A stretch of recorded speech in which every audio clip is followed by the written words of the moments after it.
Hello বন্ধুরা, কেমন আছো তোমরা সবাই? আশা করি তোমরা সবাই ভালো আছো, সুস্থ আছো। তো আজ আমি বানাবো কাঁঠালের বিচি দিয়ে বড়া। তো কাঁঠালের বিচি দিয়ে অনেক রেসিপি করা যায়, তো আজ আমি বড়া বানালাম। তো এটা তোমরা চায়ের সঙ্গে খেতে পারো, সস দিয়ে খেতে পারো, আবার ভাতের সঙ্গেও এটা খুবই ভালো লাগে।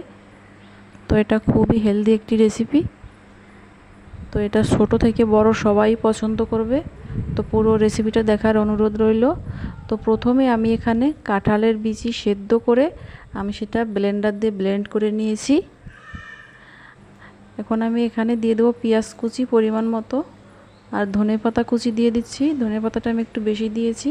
এখানে দিয়ে দিচ্ছি 1 চামচ হলুদ গুঁড়ো, মরিচ গুঁড়ো, ধনিয়া গুঁড়ো, জিরা গুঁড়ো, লবণ। এখানে আমি একটা ডিম দিয়ে দিচ্ছি।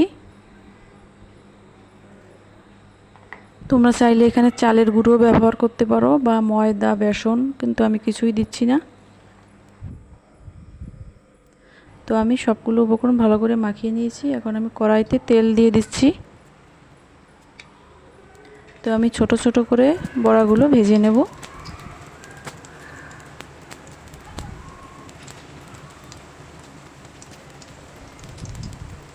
তো বেশি আঁচে করা যাবে না, তাহলে বড়াগুলো পুড়ে যাবে, ভিতরে ভালো ভাজা হবে না।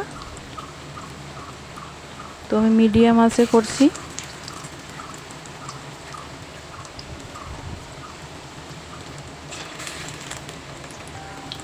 তো আমি সব বড়াগুলো আস্তে আস্তে দিয়ে দিচ্ছি সবগুলো।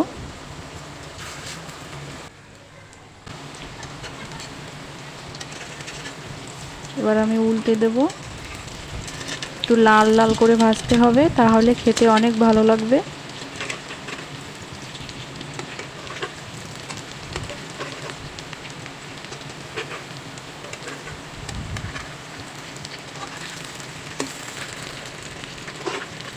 আমি সবগুলো বড়া উল্টে দিয়েছি।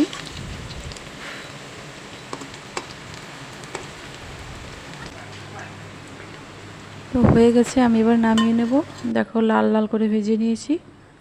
তো সবগুলো আমি নামিয়ে নিয়েছি। এবার আমি বাকিগুলো দিয়ে দেব।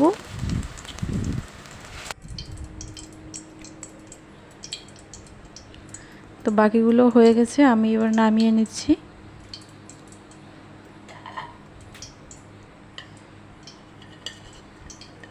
তো সবগুলো বড়াই তৈরি হয়ে গেছে। দেখো কত সুন্দর হয়েছে কালারটা। এটা দেখতেও যেমন সুন্দর, খেতেও তেমনি ভালো। তোমরা প্লিজ বাড়িতে ট্রাই করো। এটা গরম ভাতের সাথে জাস্ট অসাধারণ লাগে। তো রেসিপিটি যদি তোমাদের ভালো লেগে থাকে তাহলে প্লিজ চ্যানেলটি সাবস্ক্রাইব করে দিও। যারা ফেসবুক থেকে দেখছো, পেজটিতে একটি লাইক দিয়ে দিও। তো আজ এ পর্যন্তই।